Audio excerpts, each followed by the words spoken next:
This is Make It Plain. Make It Plain. MIP With Masamela Matfumo. Mark Thompson. Make It Plain. Get woke.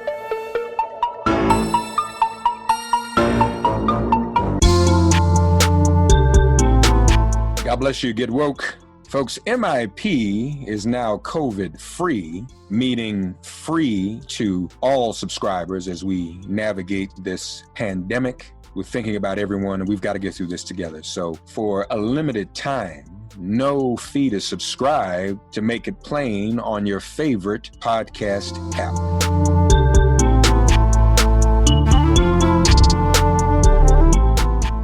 Folks, can you believe it? We're just 2 days away from the Poor People's Campaign mass moral assembly and moral march on Washington, June 2020.org, or you can just go to poorpeoplescampaign.org. And every day we've been sharing some personal stories. This has been building for years, something Reverend Barber started several years ago with Moral Monday and trying to stand up, trying to pick up where Dr. King left off. We've been sharing personal stories every day leading up to this coming Saturday, June 20th, the day after Juneteenth.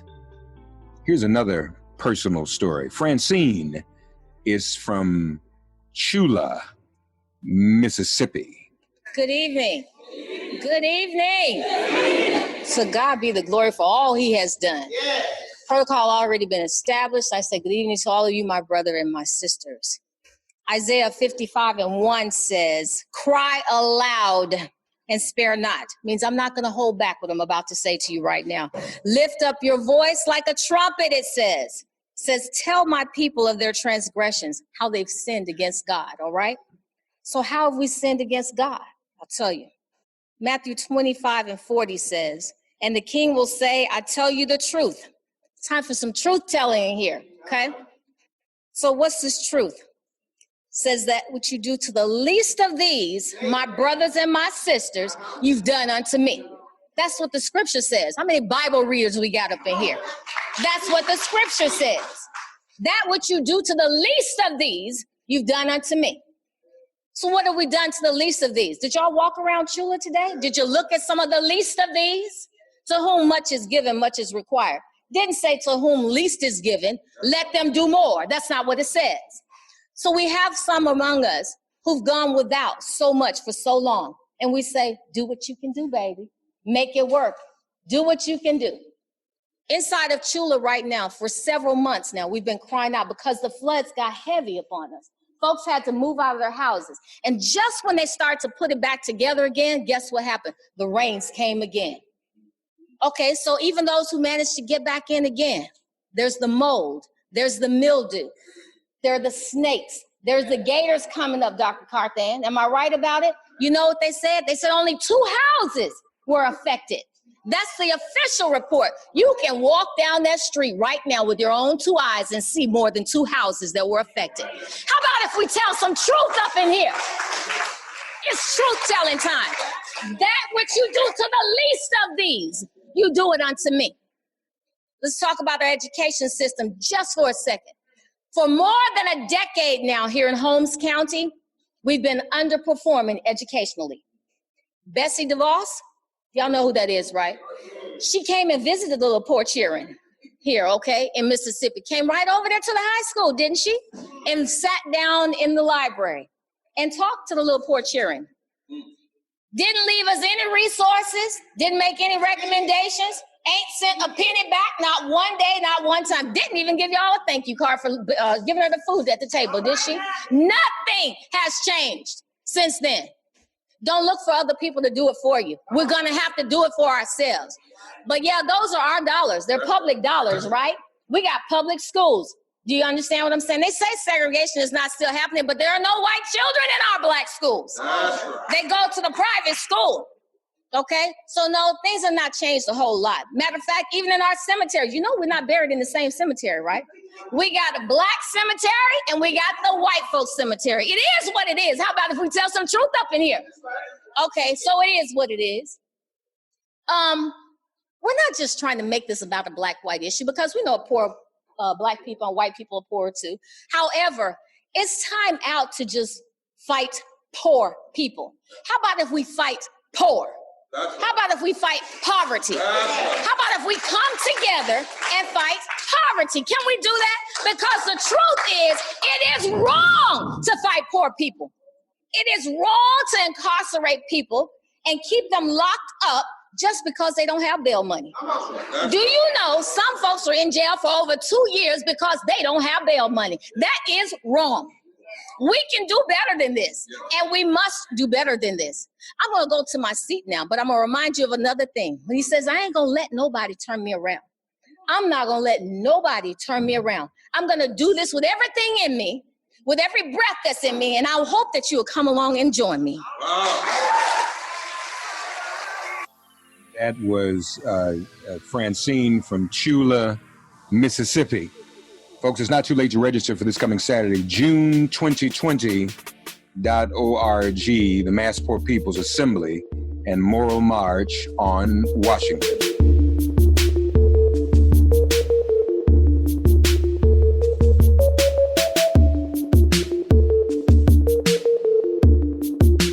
Ladies and gentlemen, of course, as always, a pleasure to have with us the senator from the state of California, former presidential candidate herself, Senator Kamala Harris. Senator Harris, how are you? And happy Juneteenth week. Happy Juneteenth week, Mark. It's good to be with you. You listen, all things considered, I'm great. You know, when 1 in 5 mothers is describing her children under the age of 12 being hungry, when people are marching in the street and the Floyd family just buried their loved one who died from murder, and I could go on down the list. So yeah, a lot to fight for. It's a lot. Well, one of the things you've just been dealing with this week is this Justice in Policing Act. Yes. Talk to about that a little bit, if you would, and yes. Just how important that is, and yes. What these Republicans, I mean, what's wrong with them? Yeah. Okay. So let's start with the Justice in Policing Act.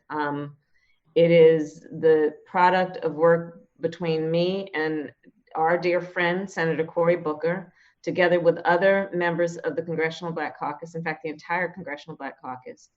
And it is a package of bills that are designed to deal with a very specific issue, which is the need for accountability and consequence when police officers break the rules or break the laws. Mm-hmm. It is not dealing with the other things we need to deal with. Like, we need to deal with the fact that we need to reimagine public safety. We need to understand, if you want safe communities, then create healthy communities and invest in the public schools and the job opportunities and home ownership of those communities, and they will be safe. Yeah. This is specific to police and accountability. So what we do, a number of things, including saying there should be a national standard for use of force. Why? Well, because in a lot of jurisdictions, Mark, that if there is a use of excessive force, the question that is asked is to ask, was that use of force reasonable? Well, as you and I know, you could reason away just about anything. The question that should be asked, the fair question to produce justice, should be to ask, was that use of force necessary? So that's in our bill. What's in our bill? We need independent investigations. So I know, as a former prosecutor, no matter how well-intentioned the DA or state's attorney, if they are called upon to investigate a police officer from a police department they work with every day, at the very least, there will be an appearance of conflict, if not actual conflict. So we need to address that. There should be independent investigations. It should not be that prosecutor investigating and prosecuting that case. Right. We're calling for pattern and practice investigations. When I was Attorney General of California, I initiated pattern and practice investigations of law enforcement agencies that had a history of discrimination. We need to put teeth in that. So the United States Department of Justice will do it. Under Bill Barr, under Donald Trump, they have virtually ended them. But in addition, we also want to give them the tool of subpoena power, so that when a police department doesn't want to cooperate with the investigation, the Department of Justice will have the subpoena power to just go ahead and get whatever evidence is necessary. So those are some of the examples. We ban chokeholds, and also we deal with what, sadly, with what Senator Scott's bill does not deal with, in terms of the kind of chokehold that killed George Floyd. We deal with what is necessary around saying that there has to be serious accountability in a way that sadly Tim Scott's bill does not do. I think he is well-intentioned, but frankly, my analysis of it so far suggests to me that that bill that he is offering, the Republican bill, would not save a life, would not have saved George Floyd's life, would not have saved a number of the lives that we are talking about. For example, even on the issue of no-knock warrants. We ban no-knock warrants for drug cases. And when we are looking at what happened in Kentucky, right, had our bill been in place, she may be alive. So, you know, Breonna Taylor. So these are the kinds of things that we need to address. Our bill deals with them. Frankly, the Republican bill that was disclosed or unveiled today does a lot of lip service. I think he comes from a good place, but it has no teeth, and it would not save a life. Something else here, the federal amends the federal criminal statute from willfulness to a recklessness standard. Explain that, if you would. So right now, under the federal standard, if one were to bring a civil rights allegation of a violation of civil rights, a constitutional violation of rights, right? You would have to prove that the police officer willfully, right, intentionally killed somebody, as opposed to the standard we're pushing for, which is that it would include reckless disregard of life, right? Which is that there was just a reckless disregard of that person's life, and that should also qualify to say that there should be accountability and consequence. Yeah. As a matter of fact, if I'm not mistaken, that willfulness piece is what has really prevented successful federal prosecutions. That's right. Of police officers, because you have to literally prove that someone woke up in the morning and had a premeditated plan to violate someone else's civil rights. That's exactly right. Yeah. That's exactly right. And that's exactly right. Because if it is so clear that for 8 minutes and 48 seconds or 46 seconds that person is going to die, you may not have intended at the beginning to kill him, but that was clearly a reckless disregard of human life. Yeah. Qualified immunity as well. Qualified immunity. So we are saying that we should have in place a requirement that police officers not be completely shielded from liability when they take the life of another, when they unlawfully take the life of another human being. And we've had the lawyers who have represented the families that range from George Floyd to Tatiana Jefferson, to just go down the list again.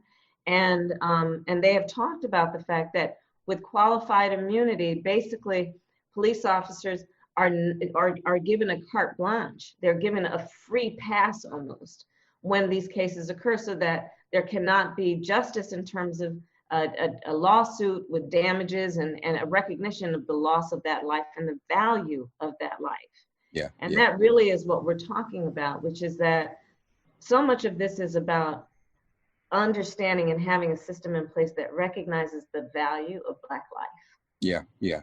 Right? When we talk about Black Lives Matter, we are talking about the fact that Black life has value. And those who take Black life in this way, and in the context of what historically has been this way, we need to seriously reimagine and frankly reconstruct how we are dealing with accountability and consequence. Yeah. Our mutual elder, yours and mine, the Majority Whip Clyburn, is not crazy about the word defund, but I think we know what it means. And this bill addresses, as someone, you kind of alluded to it, because we have to, as you said, reimagine how we're spending money and putting. Some people think, oh, we're just going to abolish the police tomorrow. Not necessarily, but we've got to talk about the redistribution of budget and funds. Because if there's a mental health crisis, we don't need to call a cop. We need to figure out a way for another agency or social service agency to handle that, right? Well, that's right. And so essentially, here's what I believe. I'm not going to, I rarely, if ever, I'm going to get, put myself in a context of a hashtag. I'm just going to tell you what I believe. Sure. What I believe is this. I believe, based on my years of living and doing this work, that we have to reimagine how we achieve public safety in America. Mm-hmm. And we have to understand it is wrong-headed status quo thinking to think that by putting more police officers on the street that you're going to have more safety. That's just wrong. I'll tell you how you're going to have more safety. When you put resources into healthy communities and investing into the health and well-being of communities. And I'll tell you why I say that. You look in upper middle class suburbs in America, you will not see police presence. You will not see those patrol cars roaming the streets. You will not see the kinds of interactions that we see in other communities. But what you will see are well-funded public schools. What you will see are high rates of home ownership. What you will see are families who have jobs that allow them to get through the end of the month without worrying about whether they're going to have food on the table. What you will see is access to healthcare and that it is affordable, access to mental health care and it is affordable, access to capital for small businesses in those communities. So understand, if you truly want safe communities, invest in communities so that they have health. And by that, I mean economic health, educational health, access to resources that are in the healthcare system and mental health care system. And that's what we're talking about. That's what I'm talking about. Yeah. But the idea that you're going to create safer communities by militarizing police departments is just wrong-headed. It is literally just backward. Yeah. And it is a waste of taxpayer dollars if the true goal is safe communities. In terms of all that has happened and all we've endured cumulatively, Yeah. and it is Juneteenth. Yeah. Don't you think it's time that we, re-enliven or resurrect the discussion around reparations? After all, you're a co-sponsor of the bill. I mean, we have to. Sheila Jackson Lee's bill, right? We've got to, and then I'm in favor of her bill. And because part of what we have to understand is that, when yesterday in the Senate Judiciary Committee, I serve on that committee with Cory Cooker and a number of other senators, and we got into this real discussion and then a debate where some were suggesting that if you refer to systemic racism, that the interpretation of that is that everybody in the system is racist, right? And they're doing that to basically shut us up or to shut off the seriousness of the issue and therefore the conversation about solutions. And so when we talk about this and Sheila Jackson Lee's bill that I support, it's about saying, look at the fact of it, study it, and you will see that Black families own 1/10 the wealth of white families. You will see that, I think the latest numbers are that, for people who use drugs, there's about equal use of drugs between white and Black folks, but Black folks are 4 times as likely to be arrested. Look at it in terms of the health outcomes, in terms of who is dying from the coronavirus. And see how it is impacting the Black community. Look at, before the pandemic hit, the racial disparities that tell us that Black families are 20% more likely to have asthma, 40% more likely to have high blood pressure, that Black women are 3 times more likely to have lupus than white women, that Black women are 3 to 4 times more likely to die in connection with childbirth than white women. And so these are the things that we need to acknowledge, because truly, if we are going to actually meet the moment of this movement, mm-hmm. we have to speak truth. We have to acknowledge truth. We have to put sunshine and daylight on what otherwise has been covered up or neglected because people don't want to deal with it. Yeah. And that's where we are right now. And I will tell you that what gives me hope is when I look at the people marching in the streets. Yeah. People who seemingly have nothing in common, and have everything in common in terms of knowing that as a nation, we still have yet to reach that ideal that says equal justice under law. Yeah. But if we keep marching and if we keep shouting and if we keep fighting, we can get there. But it can't be incremental. And on this subject, that's why I'm going to be fighting along with Cory Cooker and the Congressional Black Caucus to fight for our bill, because we need action. We do not need another study. We do not need another group of folks sitting around a table talking about what we have known and what we've been talking about since Emmett Till and Rodney King. So that's where we are. All right, Senator, we thank you. We call you Senator now, but if I've seen about 4 polls on Twitter today. And don't read those polls. Don't read those polls. If they have their way, you're going to have another title. You're going to have another title soon. I mean, folks are like, they're there. I'm just letting you know. It's not me. I'm just telling you what people are saying. You know it. So I appreciate you. I am proud to be, but sad to be only the second Black woman ever elected to the United States Senate. And as my mother used to say to me, Kamala, you may be the first to do many things, or in this case, the second, but don't be the last. Yeah. So let's keep our eye on the prize.